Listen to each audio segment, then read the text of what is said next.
morning, and welcome to Ark and Dove Presbyterian Church in Odenton, Maryland. I'm Brian Boudreau, the clerk of session here at Ark and Dove, and your host in the lobby, the program about the life of the church. So today is Ascension of the Lord.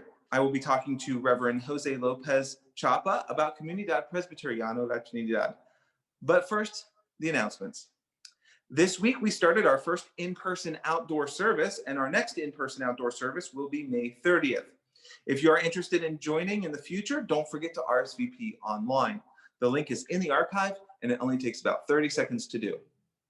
Now, beginning on Sunday, June 20th at 9:15 a.m., rising kindergarten through 8th graders can participate in person at Summer Sunday School.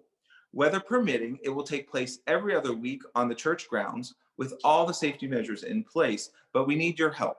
Christian Ed needs adult volunteers, leaders, and helpers to make this a success.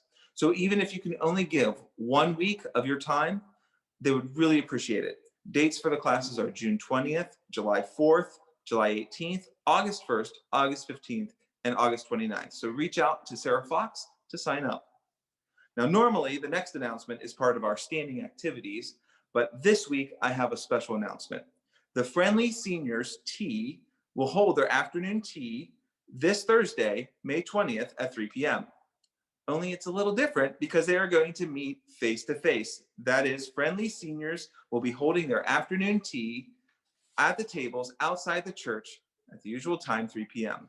So contact Joan Berry if you have any questions and check out the archive for what to do.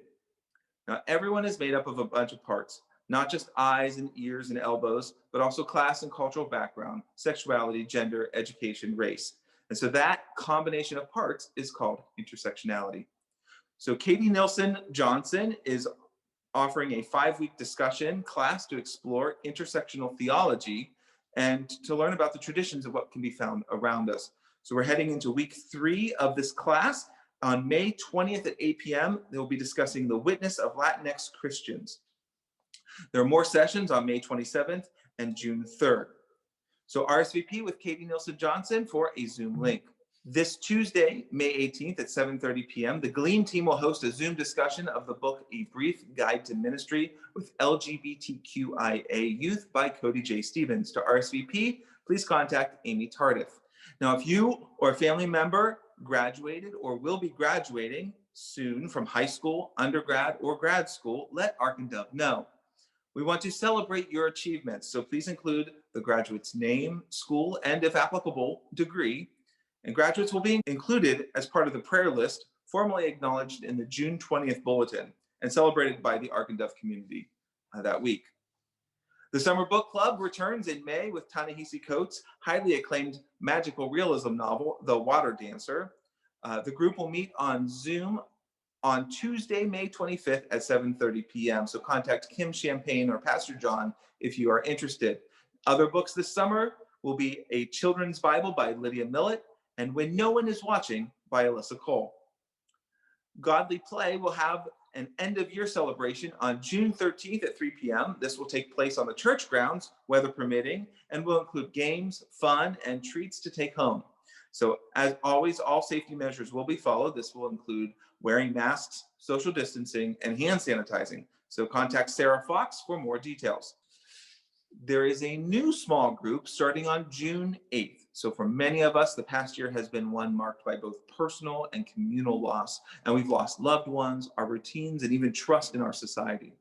The Book of Lamentations shows us one way of reckoning with deep tragedy. Join Oxa Callahan for a 3-week discussion group on Lamentations starting on June 8th and going on the 15th and the 22nd at 7:30 p.m.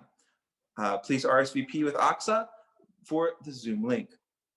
Ark and Dove's anti-racism and social equity team is still looking for a new leader. If understanding and eliminating systematic racism is something you're passionate about, please contact Paula Sparks. So collections of food continue for the Christian Assistance Program called CAP. That's the food pantry in Severn. Donations can be left at the church on the table just inside the front door or outside in the covered picnic area. The CAP featured item for May is canned fruit or dried fruit. In addition, CAP needs volunteers to help carry bags of food from the pantry to cars. Now mark your calendars. Vacation Bible School will be July 12th through 16th, and we'll be looking for volunteers too. The theme is Come to the Table. Runners and walkers are invited to join an Ark and Dove team to participate in the run for the Lighthouse Race on Sunday, September 19th, 2021. So more details and registration are forthcoming. Now for our regular activities. Godly Play continues every Sunday from 9 to 9:40 via Zoom for kids grades K through 5. Sarah Fox has your Zoom invitation if you need it. The weekly Bible lectionary is every Wednesday at 10 a.m. Contact Pastor John for the Zoom invitation. Sunday fellowship is right after service. There's a new time with the new services. It will start around 11:30. So email fellowship@arkandove.org anytime during the service to get your Zoom invitation. The crafting group meets on the first Wednesday and third Monday evening of each month at 7 p.m. via Zoom. The next one is tomorrow, May 17th. Amy Tardif can get you a Zoom invitation. And finally, Saturday game night with the deacons. You can get a Zoom invitation from Ellen and Greg Makar. Today, we are talking to Reverend Jose Lopez Chapa about Comunidad Presbiteriana La Trinidad. Welcome to Ark and Dove, Reverend Lopez Chapa. So tell us about CPT and what is it? Well, first of all, thank you for the opportunity. It's good to see everyone, albeit virtually. So it's good to be with everyone. I appreciate the opportunity to share with our loving, supporting churches, and especially Ark and Dove. And so, Brian, thank you for being the conduit for that and this opportunity to be with you in the lobby. CPT, as many of you know, Comunidad Presbiteriana La Trinidad, we call it CPT for short. Some of us do. Some of us call it Comunidad. But CPT is a new worshiping community to explore what it means to be a community and to worship with one another. And in our particular case, we look at the Hispanic Latinx community that has been blossoming in the Anne Arundel County area. And as part of our work, we've encountered a couple of different projects that we think will help with some of that. And so one, as many are familiar with, is our farm project or community garden project. We're exploring different ways that we can connect and engage people and be a community in the broad theological, ecclesial sense, how we connect with people, support people, engage people, and just be there. Yeah, it certainly gives us a good flavor of what that is. So tell us a little bit about yourself, your background, and what brought you to CPT. I'm an ordained pastor in the PCUSA. I'm originally from Texas. I'm the firstborn out of my family in the US. My sister, mom, and dad were all born in Mexico in the same city. I'm technically considered Chicano, of direct Mexican descent. And so I have this sense of identity of, a multicultural, bicultural identity. I'm Mexican and American. I had a call to ministry from a young age, a call that I didn't recognize or accept myself, that many loving, supportive church members saw in me before I ever saw it in myself. Grew up in a Presbyterian church. I'm cradle Presbyterian, and actually my Mexican family back in Matamoros was Presbyterian there. So that's kind of a unique dynamic there. My wife is a pastor in Bel Air. My first ordained call was in northern Michigan. And then from there we came out here to Maryland. Melissa had a call to First Pres Bel Air, and I kind of was kind of piecing things together. And it was presented to me, CPT over 2 summers ago. I spent the whole summer discerning, oh man, God, can I really do this? And is my Spanish good enough? Am I culturally adept? All those kind of sort of normal questions. And, at the end of the summer, discerning and praying and thinking about it, I said, all right, God, I'm gonna put myself out there. I'm gonna try. I'm gonna give it all I got. Let's talk a little bit about then the families and the people that you minister in CPT. Sure. What is that like? What what are we looking at? We've got between, 3, 4, maybe 5, would I say, family units. We stay connected. We talk a lot during the week. As I mentioned, the farm project, people like to connect out there. Just a quick question. Yeah, Go ahead. can you talk about then that the farm project, because that's certainly something that's unique, and Yeah. I'm not sure that many churches have that. So what is the farm project? So the farm project was started before I came on. It's a way for people to rent a parcel of land and plant what they want. They plant and they cultivate like a community garden so that they can supplement their food income, their food budget, but they can also use that their produce to sell to restaurants or farmers markets and that sort of thing. So it gives them an opportunity to supplement their financial income as well, but it also gives the theological aspect of connecting back with creation and getting back to the roots of where our food comes from and what that looks like.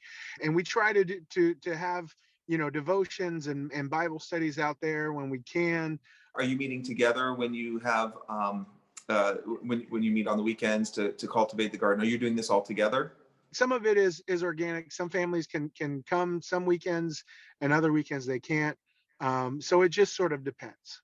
So can you clarify just a little bit about Comunidad?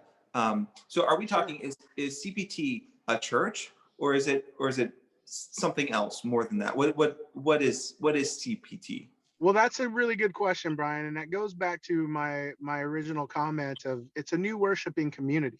New worshiping community explores, what does it mean to be a community, right? Does it necessarily mean that we congregate in a church building, with a particular liturgy and so on and so forth? It really looks to explore what does worship mean? Are we limited to that 1 hour block of time on Sunday mornings? Or are we worshiping when we go out together and till the land? When we call each other to support one another, when we're having crises, when we're supporting one another in celebration of different things. Cradle Presbyterians know that the future is changing and transforming of what our understanding of traditional church and what that looks like. And so we're looking to see what that means in this area. So if I'm understanding you correctly, then CPT does not have a physical building for itself. So where do you congregate then? Most recently, we've been congregating in the chapel at First Pres Annapolis. Since the pandemics has came on, we've been exploring what it means to gather, right? So we've connected through sharing devotions on WhatsApp.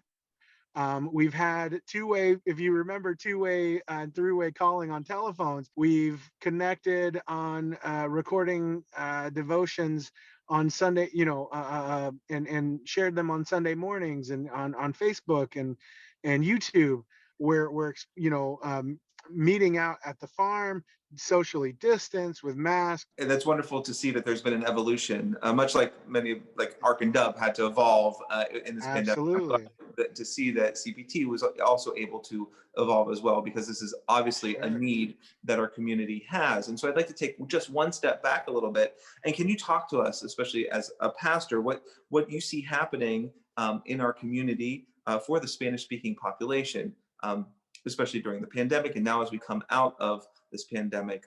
What are you seeing? What are your observations? At CPT as a community, we're trying to connect with folks to understand when they have needs. We've had some people come to us throughout the pandemic, and we've helped here and there where we've been able to with different needs. And I'm just hopeful that as things kind of open back up, that people are going to start being able to get back on their feet. Right, right. So let's talk about the future then. Where do you see CPT going? Really, the vision is for a partnership with this community, a partnership that really listens and works with the folks that we encounter to open our eyes and ears and hearts to how the Spirit is moving and how God works with us and through Well, us. that's wonderful. And you know, on that note, I think on that very positive note, we can leave it there because it looks like CPT has a very bright future. So thank you, Pastor Jose, Thank for you. joining me today. It was wonderful learning more about CPT and about you. I appreciate it, Brian. It was an absolute joy to visit with you, and thank you for this opportunity.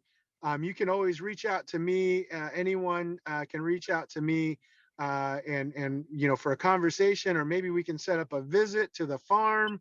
We love to have people come out and see the work that's going on, and kind of get their hands dirty maybe sometimes. And again, thank you for this opportunity, Brian, and God bless you all, and God bless Ark and Dove for the work that they're doing as well. No, thank you. As always, thank you for joining me this week and every week. More details about everything we talked about can be found in the archive and on the webpage with lots of links to Zoom invitations and calendar signups. So have a great week. Keep wearing your mask and social distancing where you need to based on the new CDC guidelines. And I'll see you later in fellowship. The live stream service will begin in a moment.